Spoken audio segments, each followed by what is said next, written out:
저희가 2014년도 서울시에서요, 집합건물 관리 실태 조사를 했다라고 말씀드렸어요. 앞서 제가 얘기드렸지만 행정청 지자체에서는요, 집합건물 관리 실태 조사를 해야 되는 법적 근거가 되어 있지는 않습니다. 요즘 공동주택에서는 지자체에서 현장 실태 조사를 다 하고 있잖아요. 그건 법적으로 되어 있지만 사실 집합건물에서는 관리주체가 집합건물의 관리 실태를 조사가 구청 직원이 나오면 거부도 할 수 있습니다. 왜? 법령에 정해져 있지 않기 때문입니다. 어찌됐든 서울시에서는 현재 집합건물이 서울시에서 어떻게 운영이 되고 있는지에 대해서 알기 위해서 이렇게 조사를 했습니다. 주요 지적사항을 저희가 한번 쭉 보도록 할게요. 또 관리인과 관리위원회 운영에 관한 사항입니다. 관리인 선임이 부적정하다라는 게 지적사항이에요. 관리인 선임은 제가 앞서 설명드렸는데 어떻게 한다라고 했냐? 관리단 집회에서 과반수 의결에 의해서 관리인 선임을 해야 된다라고 말씀드렸어요. 구분 소유자를 대표한다라고 말씀을 드렸고요.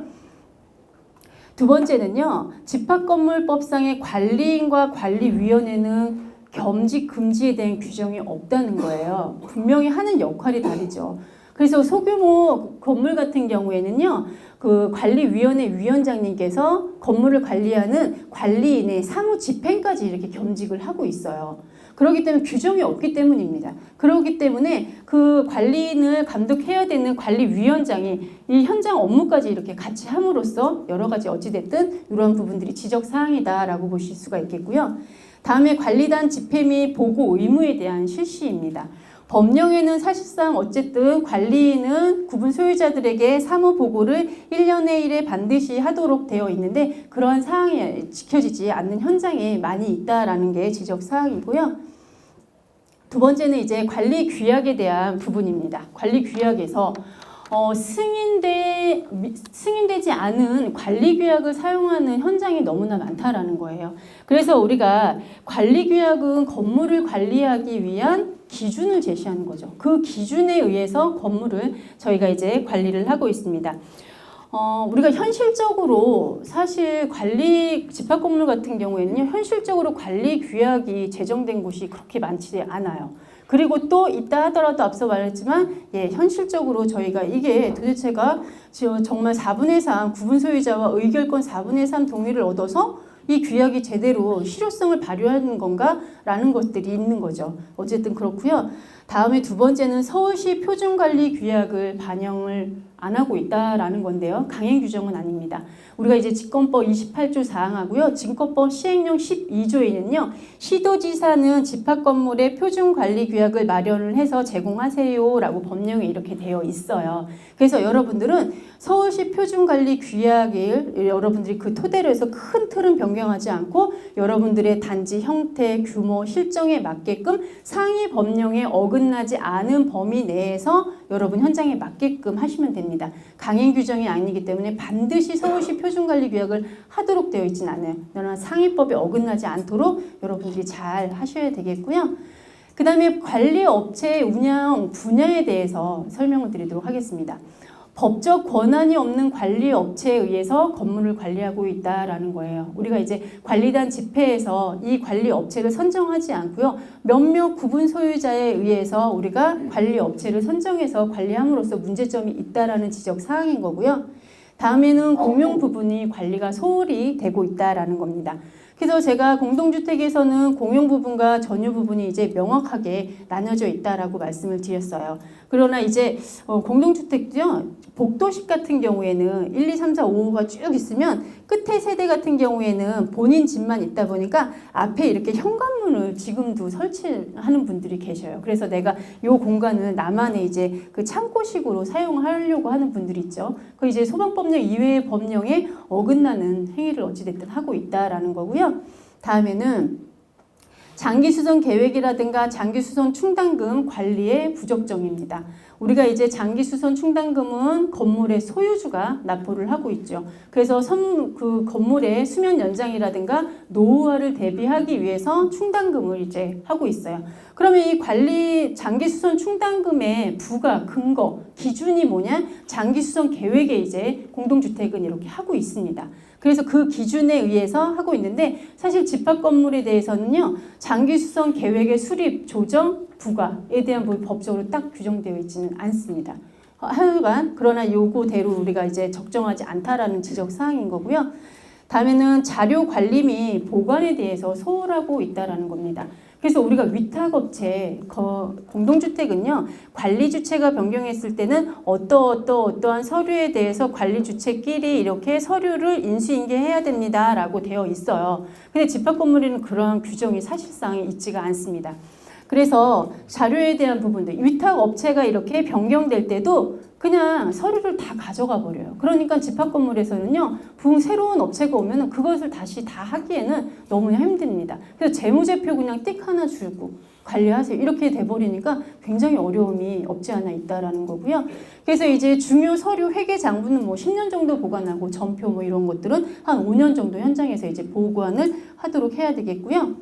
다음에 이제 공사라든가 용역 계약 분야에서 지적 사항을 저희가 한번 살펴보도록 할게요. 공사라든가 용역 계약의 부적정은 우리가 입찰에 의해서 업체를 선정하지 않고 거의 대부분 수의 계약에 의해서 집합건물은 선정을 하고 있습니다. 그러다 보니까 한 번 계약했던 업체는요, 이 계약 단가가 적정한지 안 한지 여러분들이 평가를 하지 않아요. 그리고서 계속 그 업체를 여러분들이 계속 관리를 하고 있다는 겁니다.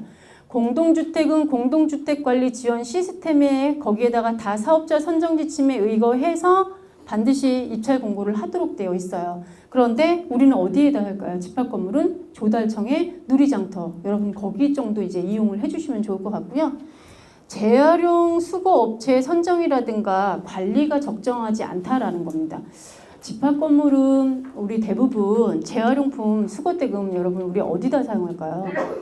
미화원한테 지급을 하고 있죠. 그래서 미화원의 아침이라든가 점심 식사 또는 이제 모으셨다가 이제 회식비로 이제 사용을 집합건물을 하고 있어요. 그런데 공동주택은 재활용품 수거업체 입찰 공고를 통해서 최고가를 제시한 업체를 하고 또 잡수입으로 처리를 하고 있다라는 겁니다. 다음에 경쟁 입찰에 의하지 않고 수의 계약을 하고 있다라는 거고요. 계약 당사자가 우리가 이제 공동주택에 대해서는 하자보수라든가 또 장기수선 충당금으로 공사를 하는 경우에는 입주자 대표회의가 계약 주체가 되는 거고요. 그 외적인 사항에 대해서는 관리 주체가 이제 계약 주체가 되고 있는데 그렇게 잘 하고 있지 않다라는 내용입니다. 다음에는 예산과 회계 분야에 대해서는 교재 28페이지에 저희가 28페이지가 아니죠. 예산과 회계 분야는 이 30페이지에 나와 있습니다. 돈과 관련되어 있기 때문에요. 가장 지적사항이 많이 있다라고 여러분이 보시면 될 것 같아요. 그래서 관리업체 관련 비용이라든가 지급, 회계 처리가 적정하지 않다라는 겁니다.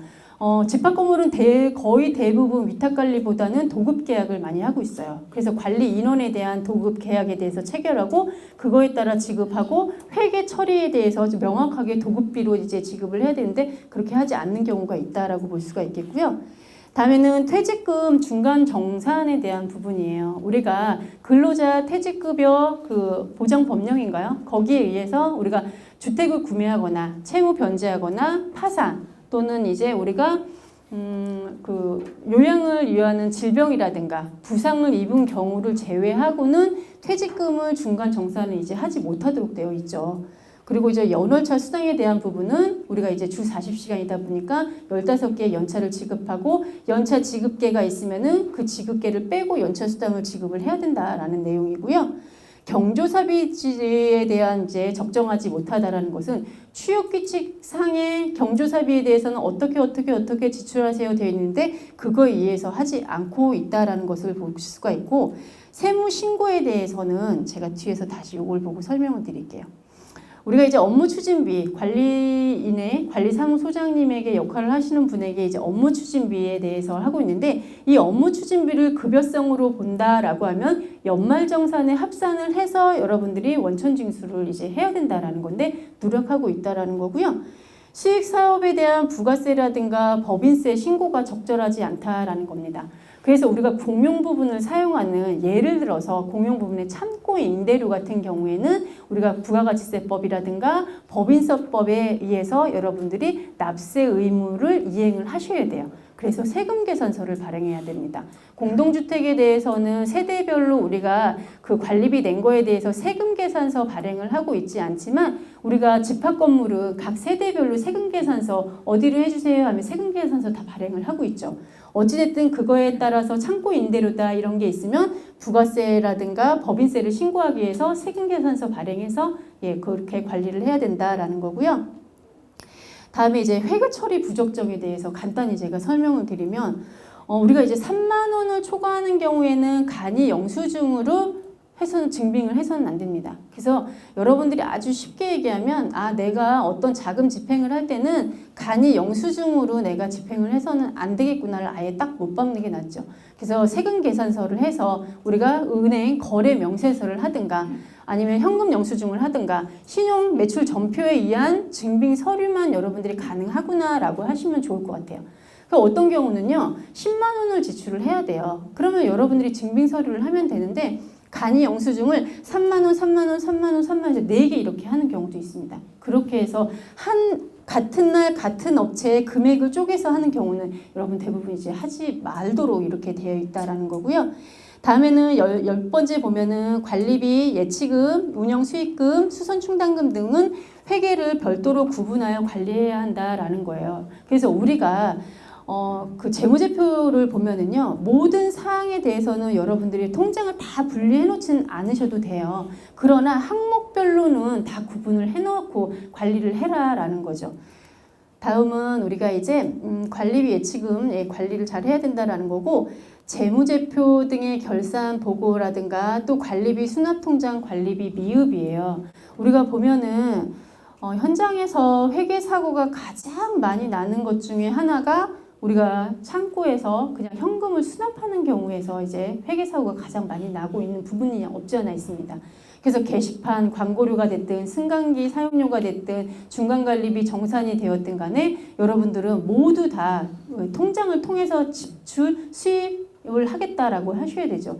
또 하나 관리가 이제 여러분들이 주의하셔야 되는 게, 우리가 이제 재무제표에 대한 부분들을 여러분 집합건물 보면 관리비 부과 내역서는 제대로 이제 잘 작성하는 경우가 있는데요. 재무제표는 좀 안 하는 경우가 없지 않아 있습니다. 그래서 재무제표에 대한 부분들도 여러분들이 반드시 올라오게 해야 되고, 재무제표 할 때 여러분들이 예금에 대한 부분들은 통장을 복사해서라든가 잔액증명서를 이렇게 발행을 해서 첨부하는 경우가 있는데, 제가 재무제표에 대해서 여러분들이 검수를 할 때 반드시 실제 통장을 갖고 보시고서 하시는 게 가장 명확합니다.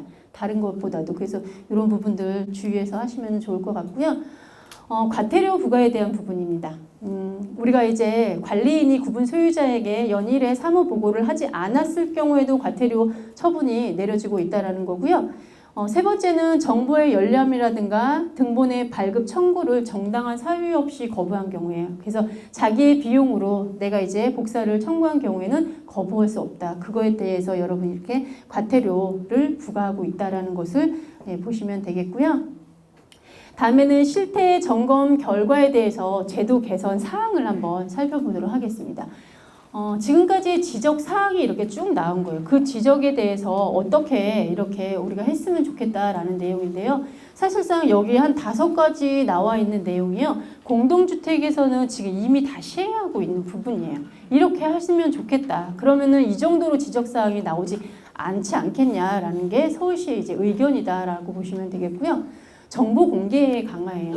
그래서 공동주택에서는 공동주택 관리 지원 시스템에 의해서 전국에 있는 아파트를 거기에 다 올리고 있어요. 매월 반드시. 그래서 누구라도 관리비가 어느 아파트, 어느 지역에 어디 하면은 쫙 나와요. 몇 평 하면. 그런데 우리가 집합 건물은 아직까지 정보 공개를 하고 있지 않다라는 게 문제점이다라고 볼 수가 있겠고요.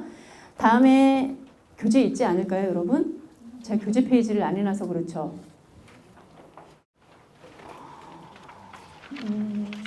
그렇구나.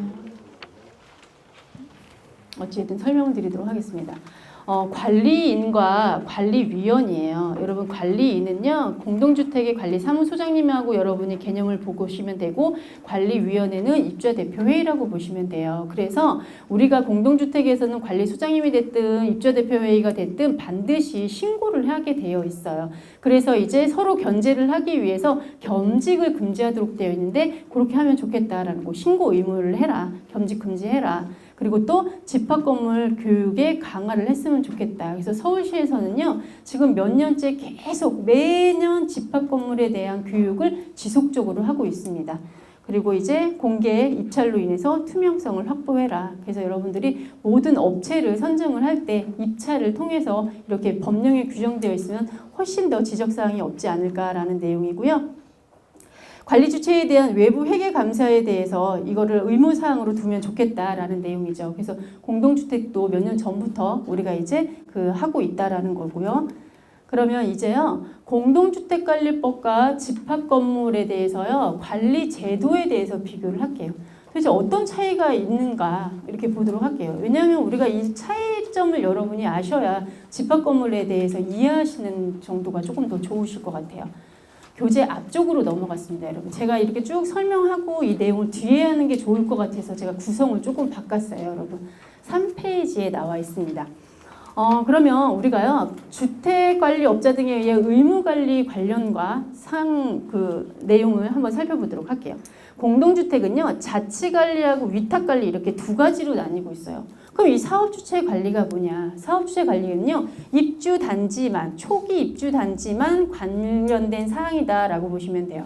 공동주택의 의무관리 대상에서는요, 사업주체가 이제 분양을 해서 입주를 하는데, 이거 입주한 후에 입주대표회가 구성되고 관리주체를 선정해서 관리주체가 누굴 선정했습니다라고 통보를 해주면 관리주체가 인수인계를 하면 그때 관리주체 관리가 끝나는 거예요. 그때까지 초기 안정을 위해서 사업주체 관리가 공동주택에는 있다라고 여러분이 보시면 되겠습니다. 그래서 언제까지 입주 예정자 과반수가 입주할 때까지 사업주체가 직접 초기에만 이렇게 공동주택은 관리하고 있어요. 안정화를 위해서. 그러나 집합건물에는 이러한 규정이 우리가 자치관리라든가 위탁관리라든가 이러한 규정이 사실상 있지 않다라는 거고요. 그 다음에 공동주택의 의무관리 대상이 이렇게 명확히 되어 있습니다. 300세대 이상, 150세대 이상의 중앙집중식 승강기가 설치돼 이런 부분에 대해서는 공동주택관리법과 공동주택관리법 위에 법령에 규정되어 있는 사항에 대해서는 반드시 여러분이 이렇게 정해서 이렇게 관리를 하고 있고요. 또 하나 여기 저희 집합건물에서는요, 공적 의무를 부과하는 의무관리 개념을 도입하지 않고 있어요. 그래서 소유자로 구성되는 관리단에 의해서 관리되는 사적 관리를 규정하고 있다라는 겁니다. 그래서 이 부분이 약간 우리가 이제 차이가 있는 거고요. 다음에는 전문관리에 관련된 사항이에요. 공동주택은 주택관리 산하보를 관리사무소장님으로 배치하고 있어요. 위탁관리인 경우에는 30일 이내에 배치를 해야 되고요. 위탁관리 같은 경우 14일 이내고요. 자치관리는 30일 이내에 관리사무소장님이 변경될 경우에 이렇게 해야 된다는 거고요. 집합건물은 규정이 없습니다. 다음에 우리가 의결기관인 입주자 대표회의에 대해서 우리가 설명을 이제 보도록 하겠습니다. 공동주택은 입주자 대표회의라고 말을 하고 있고요. 집합건물은 관리위원회라고 이렇게 말을 하고 있어요. 그래서 반드시 입주자 대표회의는 동별 세대수 비례해서 선출해야 된다라는 거예요. 101동, 102동, 103동이 세대수가 똑같아요. 그러면 예를 들어 101동 한 명 해야지 101동에서 3명 다 이런 식으로 이제 해서는 안 된다라는 게 이제 공동주택인 거고요. 그리고 집합건물은 관리위원회의 선거구별로 선출할 수 있다라는 임의 규정이에요. 강제 규정으로 되어 있지는 않습니다. 여긴 강제 규정인데. 그리고 또 이제 대표는 입주대표 회장님이고요. 또 관리에 관한 의결을 하고 있고 구성원 과반수 찬성으로 해서 이렇게 의결을 하고 있다라고 볼 수 있습니다. 그 다음에 이제 집합건물은요, 관리위원장은 관리위원회 위원 중에 이제 선출을 하게 되어 있고요. 또 이제 관리인의 사무 집행을 감독하는 게 주요 업무다라고 보시면 되겠습니다. 그래서 제적위원 과반수 찬성으로 해서 의결을 하고 있다라고 보시면 되겠고요. 다음에는 이제 총회와 관련된 사항이에요. 공동주택에서는 총회와 관련된 사항이 없습니다. 설명회 정도는 할 수 있을 것 같아요. 하지만 공동주택에서는요, 큰 문제가 아니고서는 입주민을 모아두고 이렇게 총회 설명회를 하고 있지는 않아요. 그리고 규정상에도 아예 없어요. 입주자 총회에 대한 부분도. 설명회를 하는 거는 이제 임의적으로 이제 단지에서 필요에 의해서 하고 있다는 거죠. 그러나 집합 건물은 총회가 원칙이라고 제가 말씀을 드렸어요. 총회가 기준입니다. 그래서 이제 용어를 관리단 집회라고 표현을 하고 있고요. 관리단의 최고 의결 기관으로 전체 구분 소유자로 당연히 구성원이 되고 있다라는 겁니다. 그 다음에 이제 10인 이상인 경우에는 관리단 집회에서 관리인 선임하고 있고요. 집행기관으로서 관리인을 대표라고 볼 수 있다랍니다. 그래서 의결권은 지분 비율에 따라서 한다는 거예요. 면적에 따라서 의결권을 부여를 한다라거든요. 여기에 대해서는 제가 이따 잠시 후에 자세히 또 설명을 드리도록 하겠습니다. 그럼 이제 관리 주체에 관련된 사항이에요. 관리 주체는요. 공동주택은 소유자와 관리자를 명확히 구분하고 있어요. 그래서 소유자 입주민이 의무관리 대상은 관리를 하지 않는다라고 제가 여러분에게 말씀을 드렸습니다.